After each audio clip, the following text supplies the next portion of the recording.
5 unsolved sexual assaults in Clayton County, going back 3 years, 4 rapes and an attempted rape. All 5 cases now connected to the DNA of one man. The DNA evidence does not give us a specific name, but the DNA evidence all links to the same person. Clayton County Police SVU Captain Scott Stubbs says this is the serial rapist, as 2 of his victims describe him. But police don't know yet who he is because his DNA is not yet in the DNA database, which means he's never been imprisoned or on probation for any felonies yet. Police at first never thought that the 5 sexual assault cases were related at all. They seem so different. In one, the rapist climbed through a window. In another, he forced his way in when the woman answered her door. In another, he attacked the woman outside her apartment. He had a knife in one attack. In another, he had a gun. This man's DNA now connected to all 5 assaults, as well as these sketches of him. Big breaks for police to try to identify him before he tries to strike again. He's going around picking his victims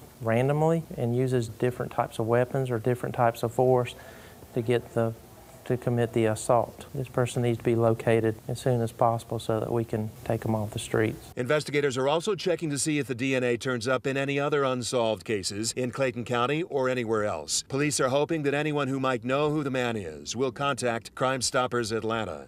In Clayton County, John Schierick, 11 Alive News.